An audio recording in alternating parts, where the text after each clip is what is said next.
let's start together. We'll say our 12th place team at the same time, and we might be matching, we might not, but we'll go through them as we go. So, 3, 2, 1, Sligo Rovers. Yeah, I agree with you.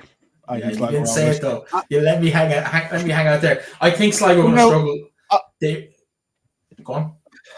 I think, and I'm going to say this now, right? And when we say this, it's not a reflection to say that the players aren't good enough. It's just a fact of the players that are necessarily available or the experience that some of the other teams have had.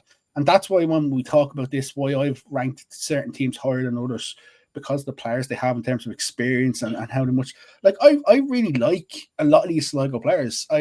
For me, when I look at this squad, if Leah Kelly stays fit, Leah Kelly's vital. Keelan Scanlon, Kiva Flynn, like, I'm not sure how fit Emma Hansby will be this year or how many games she'll get in them. Miriam Devaney is probably one of their crucial players.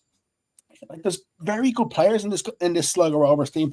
I'm expecting a lot from Amber Hardy again. I think Amber Hardy is somebody who is vital to Sligo Rovers.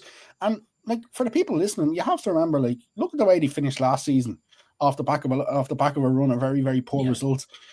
I do expect them to take a step on this year. There's no doubt about it. And like, when we talk about the teams who finished from bottom to, say, 8th, on their day, all of them are capable of beating each other and they're capable of chopping and changing.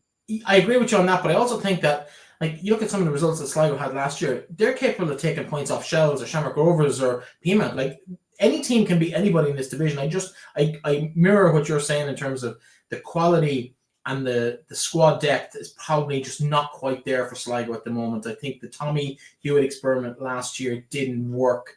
It'd be interesting to see what Steve Feeney brings coming back into the spot. Maybe a breakout of the game might be have done him the world of good as well in terms of maybe his. I think it just got stale towards the end of his time. So maybe that little bit of re-energy back in, fresh voices. I know Enda Scanlon, former Sligo player. Who's linked on his coaching? Who's on his coaching ticket? Enda Scanlon, who is a former player with Sligo Rovers. Who else is listed on the coaching staff? Oh, I'd have to open it up now. I can't remember. Orna O'Dowd. Oh, I did see that. Yeah, of course, former centre half. It's a good someone who's played for the club. She'll probably be a vital link this year between management and players as well. And that could help as well. Like, having people familiar around to the squad as well. And like, realistically, they could come out and win their first game of the season, come out and win a couple of games early on, and I wouldn't be shocked either. That's the thing about it. And I don't think we'll be talking after 6, 7, 8 games saying Sligo haven't won a game, Sligo are struggling for a win.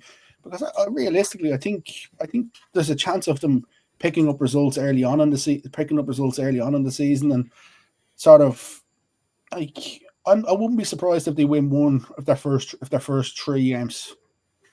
They need to be better than last year. They need to be better than last year because last year, if they start this season like they ended last year, they could be in the shake-up for mid-table, comfortably be in the position for mid-table, and they have the players if everybody's available. But the problem with Sligo is that they need everybody available just because they don't have that strength of depth of experience of players through the whole system. So it'll be interesting to see how they pan out over the next few months, and we watch this space, but hopefully they get off to a better start.